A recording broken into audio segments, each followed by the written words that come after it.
पाचोरा तालुक्यातील पिंपळगाव हरेश्वर पोलीस स्टेशनच्या हद्दीतील डोंगरगाव परिसरात अज्ञात चोरट्यांनी शेतकऱ्यांच्या विद्युत केबल, पंप व शेती साहित्याची चोरी केल्याची गंभीर घटना घडली आहे। शुक्रवारी रात्री ते शनिवारी पहाटे दरम्यान हिवरा प्रकल्पाच्या पाण्यावर शेती करणाऱ्या सुमारे 100 शेतकऱ्यांच्या विद्युत वाहिनीतील तांब्याच्या तारा कापून चोरट्यांनी लंपास केल्या। या चोरीमुळे पिकांना पाणी पुरवठा खंडित झाला असून हातातोंडाशी आलेली पिके वाळण्याची भीती निर्माण झाली आहे। यापूर्वी ही परिसरात पंप, केबल व जनावरांच्या चोरीच्या घटना वाढल्याने शेतकरी वर्गात भीती आणि संतापाचे वातावरण आहे।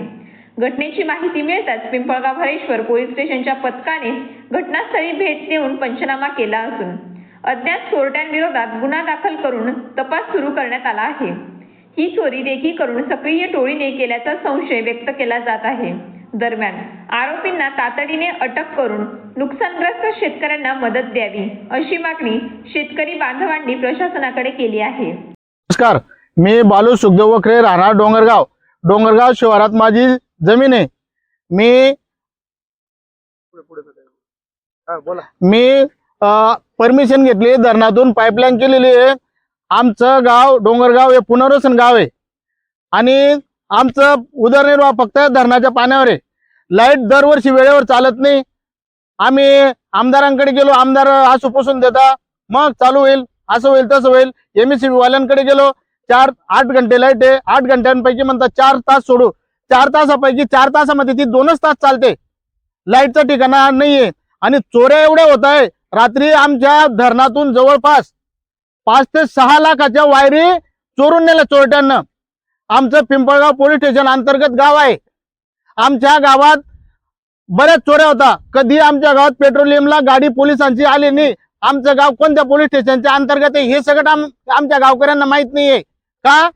एवढ्या चोऱ्या होता, कधीच हप्त्यातून एक वेळा तरी गाडी जरी आली तरी आता आमच्या गावातल्या चोऱ्या थांबतील।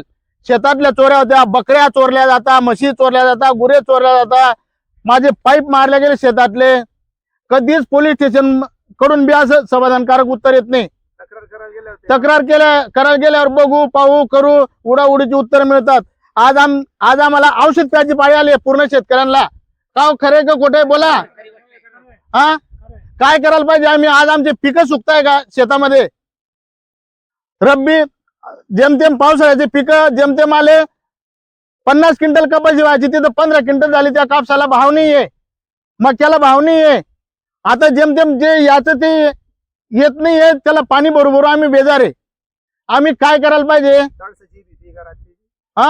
रात्री तडसाची भीती, डुकर दुनियाभरचे मागे। आमचा गावातला एक पोरगा साप फिरतात, एक सरपटव झाला, एक लाईनचा शॉक लागून विहिरीत पडला। आज 10वं होतं त्या मुलाचं। मागच्या वर्षी मकर संक्रांतीच्या दिवशी या लाईटमुळे आमच्या गावातला एक तरुण तडफदार कार्यकर्ता चालला गेला आमचा। लाईनमुळे मकर संक्रांतीच्या दिवशी दिवसा लाईट पाहिजे आणि या चोऱ्या थांबल्या पाहिजे। पोलीस प्रशासनानं आठवड्यातून 2 वेळा पेट्रोलियम आमच्या गावाला ड्युटी लावली पाहिजे। पंडित लक्ष्मण पाटील, रायना डोंगरगाव। कारण की हिवरा कल्पामध्ये जे चोऱ्या होत्या अशा कुठे होऊ शकत नाही। शेतकऱ्यांना काय करायचं? पहिला मुद्दा लाईन मिळत नाही, दुसरा मुद्दा वाळू राहिलं आणि त्याच्यामध्ये तिसरा मुद्दा वायरी चोरी जाऊ राहिल्या। याचं काय करायचं? शेतकऱ्यांना तळतळ जीव करतो, माशी जाळ्यात गुंतते। त्या टायमाला माशीला समजतं की हे काय झालं म्हणून। किती मोटरी गेले तुमच्या? 4 मोटरी गेल्या हो आतापर्यंत। 10 7.5 पॉवरच्या। किंमत किती होती चारी मोटरीची अंदाजे? भाऊ ते माझं बिल आहे ते असं सांग, कमीत कमी 30,000च्या पुढच्या मोटर। किती का 10 वेळेस वायरी चोरी गेल्या हो, 10 वेळेस। आता बी गेली मग वायर। किती नुकसान आहे सगळं मिळून? सर्व मिळून मग 1 लाखाचं नुकसान आहे। आता पीक सुकतंय का मग? अरे वाळू राहिलं म्हणून तर मी तळतळ। पोलीस स्टेशनला गेले होते का? मी सकाळी मग आमचं मी सही केली, जायचं म्हणलं। काय म्हणते? आम्ही नाही, गावकरी कोणीच निघला नाही। सरपंच दीपक माणिक पाटील, माजी सरपंच डोंगरगाव। बऱ्याच दिवसापासून आपल्या हिवरा प्रकल्पातून अनेक जे बेनामी चोर आहेत ते बरेच असे या ठिकाणी माजून गेले आहेत की शेतकऱ्यांच्या मोटरी, वायरी अशा हप्ते ते इथून चोरून येत आहेत. पोलीस स्टेशनला पाठपुरावा केल्यावर देखील कुठल्याही प्रकारचा आजपर्यंत तपास लागलेला नाही आणि त्यामुळे शेतकऱ्यांचं या ठिकाणी मोठ्या प्रमाणात नुकसान होत आहे.